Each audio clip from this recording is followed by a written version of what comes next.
we saw all the photographs of Meghan Markle in Paris at Fashion Week with her feet up in a limo. But it's been revealed that Meghan Markle actually invited herself to this Paris Fashion Week show. So apparently, the word invitation only doesn't apply when you're Meghan Markle, because according to Balenciaga's new creative director, Pier Paolo Piccioli, Meghan didn't get invited to Paris Fashion Week, she invited herself. Yeah, the Duchess of Don't You Know Who I Am basically texted the guy and said, "Hey, I'd love to come." And he, probably too polite or too confused to say no, replied, "Sure." That's it. That's the entire process. No fancy invite, no exclusive call from Balenciaga, no official partnership, just a text message and a woman who refuses to read the room. Adding to the tension, Balenciaga's new creative director revealed to The Cut magazine that Meghan invited herself to his Paris fashion show, despite Harry's long-held aversion to the city, explaining, Meghan and I met some years ago, and we've been texting ever since. She reached out and said she'd love to come to the show. There was no strategy or big orchestration. I didn't tell anyone she was coming because I wanted it to stay a surprise. In fashion, real surprises are rare, and this was beautiful. Yes, a beautiful betrayal. And if that sounds desperate, just wait, it gets worse. Her PR team immediately went into overdrive trying to spin this into something glamorous. They claimed her appearance was the culmination of years of friendship and artistry. Years of friendship? The man literally said they met a few years ago and have been texting ever since. That's not friendship, that's small talk. She was just another name in his messages who decided to show up uninvited and call it destiny. It wasn't like Balenciaga was clamoring for Meghan Markle to appear. She just said, "Hey, I would love to go." And they're like, "Sure, it will give us some publicity, we'll generate some interest." It's classic Meghan. She takes something small and turns it into a royal fairy tale. Except this one had no castle, no crown, and definitely no invite. She showed up in Paris like it was her coronation. 2 custom Balenciaga looks, one black, one white, both screaming, "Please notice me." The white one looked like a luxury version of what my aunt wears to a yoga retreat. The black one was an improvement, but still gave trying too hard to look like she belongs. I've never seen someone that struggles to just give us like one strip of authenticity. And the thing is, Meghan's been chasing the high fashion world for years now. She's been publicly thirsting for Dior, Chanel, Hermes, and all of them basically said no thanks. Her team allegedly reached out to every major house asking for front row seats, and nobody responded. So when Balenciaga said yes, it wasn't because she's fashion royalty. It was because she literally begged over text. She applied to sit at the front of Saint Laurent. She also applied to sit front row for the house of Dior. She also applied to sit front row for Chanel. She also applied to sit front row for Hermes. She didn't get a response from any of these houses.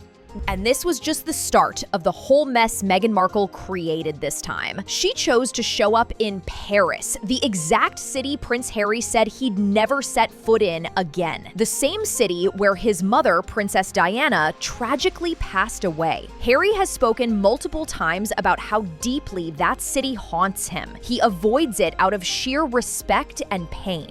But Meghan, she booked the flight anyway. Not for charity, not for a cause, for a fashion show, for cameras, for the headlines. It's almost like the more sacred something is to Harry, the more she turns it into a photo opportunity. Meghan Markle, she is not a well person. She was over in Paris for the Balenciaga fashion show, and she filmed herself yes, going by the location where Princess Diana died. And here's the video. Her feet are up in the car. She's having a grand old time. She's showing you out the window where she is.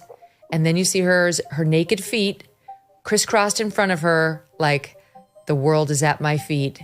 Ha ha ha. This is so fun. This is where my children's grandmother died. Good times. Let me put this online. Wow, Meghan, your hypocrisy really does speak volumes. She's the one who said Paris was too painful for Harry, that the city haunted him so deeply he'd never set foot there again. And she promised to stand by him. She even said she'd never set foot in Paris herself out of love and support for him. Meghan historically said she would never also be able to set foot in Paris because of H. She would never do it.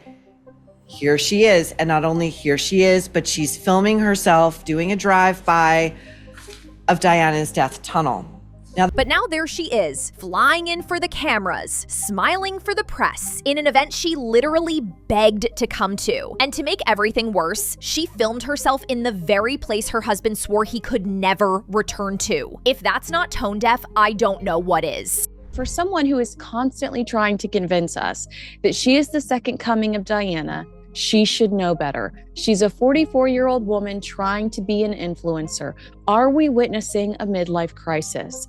And where was Harry during all this? Nowhere. He didn't attend the show, didn't support her, and didn't appear in Paris at all. Everyone knows Harry's relationship with Paris is complicated. It's not just another city for him, it's the place that took his mother. For decades, he's avoided it completely, refusing to even step foot there. So when Meghan suddenly jetted off to Paris alone, calling it a business trip, the world took a collective sigh. And Harry, according to insiders, he was shattered. Those who actually know Harry say he was sick to his stomach when he found out that Meghan had also shot content and posted an Instagram story near the Pont de l'Alma tunnel. Yes, the same tunnel where Princess Diana's car crashed. One friend put it bluntly, nothing Meghan does is accidental. She knew exactly what that location meant, and she went anyway. Going to Paris Fashion Week. Did you see that? She got into a limo, drove past where Princess Diana died, filming herself and her feet. What is that? Who would do that? Like, there's seriously something wrong with her. The callousness of that behavior, I mean, it speaks volumes about who she is, but I'm not surprised. And her relationship with Harry. Oh, yeah. Like, who trolls their spouse over their dead mother? I mean, talk about places you should not go. From that point on, insiders claim things started to crumble. The tension between them grew colder by the day. The fame, the cameras, the constant chase for attention, it all became too much. Meghan's obsession with the spotlight was becoming Harry's biggest nightmare. This woman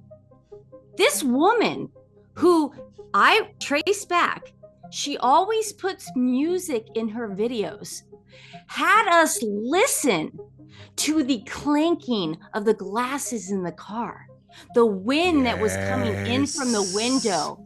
She wanted us to hear everything that Princess Diana went through. Rumors say they're barely talking, living in separate places, and that Marcus Anderson, Meghan's longtime friend, has basically become a referee between them. So while Meghan was busy trying to look like the queen of Paris Fashion Week, her marriage was apparently falling apart in the background. Talk about a plot twist. Then came the whispers about how she paid for this trip. Reports say the whole Paris operation, stylists, makeup artists, hotel, cars, was supposed to come out of Harry and Meghan's pockets. After all, she wasn't invited. She invited herself. And you know where the money supposedly came from? Rumor has it straight out of the Archwell Foundation. If that's true, that's not just bad optics, that's next level tacky. Imagine using charity money to fund your personal rebrand. You're not attending a fashion show, you're laundering your own vanity project.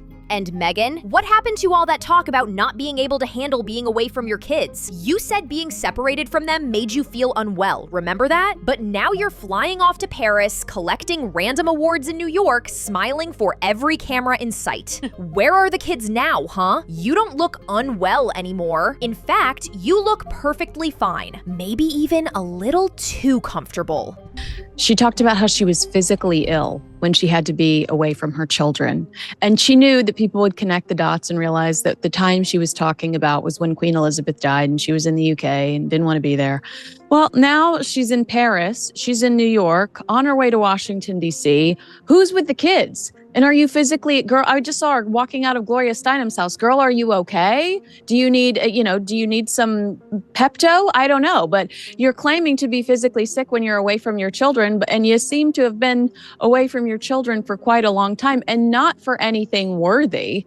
Like, you just showed up. This is a little ego trip for you. You wanted to collect an award for being humanitarian. A meaningless award from yes. Meanwhile, the royals she tries to outshine don't even need to try. Princess Catherine can wear a coat she's worn 5 times and it'll trend for days. She doesn't have to call anyone. She doesn't have to text designers. The invites come to her. That's the difference. Real influence doesn't chase, it attracts. While Catherine is saying to the world, all I want you to give is time to your loved ones.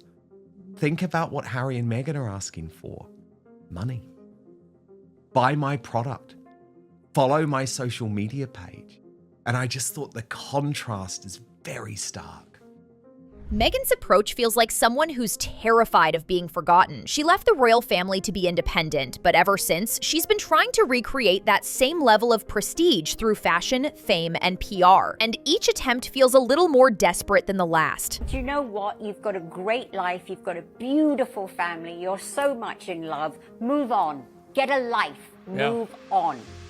And they just can't seem to, because their living is by telling their truth on the royal family. That's how they make their living. At this point, it's hard to tell what Meghan's really chasing. Relevance, respect, or just headlines. Every move she makes seems less about purpose and more about proving she's still in the spotlight. But here's the thing, attention isn't admiration, and no amount of designer dresses or self-invited appearances can buy genuine respect. Paris was supposed to be her big fashion comeback, but all it did was remind everyone why the industry keeps its distance. You can't manufacture elegance through PR. You can't text your way into legacy, and you definitely can't Photoshop authenticity. While real royals are out there doing their duties quietly, no drama, no spin, Meghan's still out here trying to turn every room she walks into a movie set. Except the script keeps flopping. So maybe next time, instead of texting her way into another show, she should try something different, like reading the room. Because right now, the only person clapping is her PR team.